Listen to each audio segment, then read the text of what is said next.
اس کا بیڑا غرق ہوئے 15 دن گزر گئے تھے۔ وہ 15ویں دن اٹلی کے ساحل پر پہنچا تھا۔ سلطان ایوبی کے آتشیں تیر اندازوں نے اس کے جہاز کے بادبان اور مستول جلا ڈالے تھے۔ یہ تو اس کی خوش قسمتی تھی کہ اس کے ملاحوں اور سپاہیوں نے آگ پر قابو پا لیا تھا اور وہ جہاز کو بچا لے گئے تھے، مگر بادبانوں کے بغیر جہاز سمندر پر ڈولتا رہا۔ پھر طوفان آ گیا۔ اس کے بچنے کی کوئی صورت نہیں رہی تھی۔ بہت سے بچے کچے جہاز اور کشتیاں اس طوفان میں غرق ہو گئی تھیں۔ یہ ایک معجزہ تھا کہ ایملر جہاز کا ڈولتا بھٹکتا ڈوب ڈوب کر ابھرتا اٹلی کے ساحل سے جا لگا۔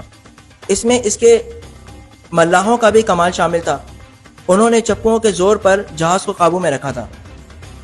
ساحل پر پہنچتے ہی اس نے ان تمام ملاحوں اور سپاہیوں کو بے دریغ انعام دیا۔ صلیبی سربراہ وہیں اس کے منتظر تھے۔ وہ اس پر غور کرنا چاہتے تھے کہ انہیں دھوکہ کس نے دیا ہے۔ ظاہر ہے کہ شک سوڈانی سالار ناجی پر ہی ہو سکتا تھا۔ اسی کے خط کے مطابق انہوں نے حملے کے لیے بیڑا روانہ کیا تھا، مگر ان کے ساتھ ناجی کا تحریری رابطہ بھی پہلے بھی موجود تھا۔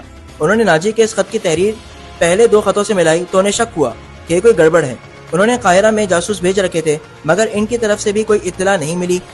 انہیں یہ بتانے والا کوئی نہ تھا کہ سلطان صلاح الدین ایوبی نے ناجی اور اس کے سازشی سالاروں کو خفیہ طریقے سے مروا دیا اور رات کی تاریکی میں گمنام قبروں میں دفن کر دیا تھا۔ اور صلیبی سربراہوں اور بادشاہوں کے وہم و گمان میں بھی یہ بات نہیں آ سکتی تھی کہ جس خط پر انہوں نے بیڑا روانہ کیا تھا وہ خط ناجی کا ہی تھا، مگر حملے کی تاریخ سلطان ایوبی نے تبدیل کر کے لکھی تھی۔ جاسوسوں کو ایسی معلومات کہیں سے بھی نہیں مل سکتی تھی۔ یہ کانفرنس کسی نتیجے پر نہ پہنچ سکی۔ ایملر کے منہ سے بات تک نہیں نکلتی تھی۔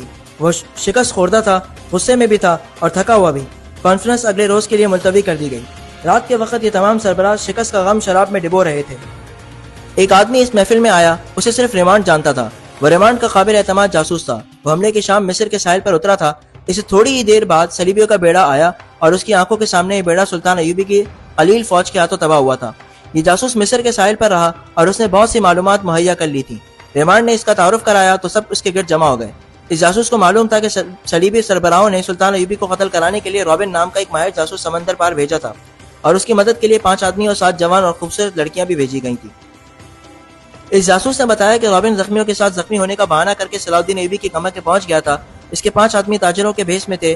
اس میں کرسٹوفر نام کا ایک آدمی ایوبی پر تیر چلایا، مگر تیر خطا گیا۔ 5 آدمی پکڑے گئے اور 7 لڑکیاں بھی پکڑی گئیں۔ انہوں نے کہانی جو اچھی گھڑ لی تھی۔ سلطان ایوبی نے لڑکیوں کو پناہ میں لے لیا اور 5 آدمی کو چھوڑ دیا تھا، مگر ایوبی کا ایک ماہر سراغ رساں جس کا نام علی بن سفیان ہے اچانک آ گیا۔ اسے سب کو گرفتار کر لیا اور 5 میں سے ایک آدمی کو سب کے سامنے قتل کرا کے دوسروں سے اقبال جرم کروا لیا۔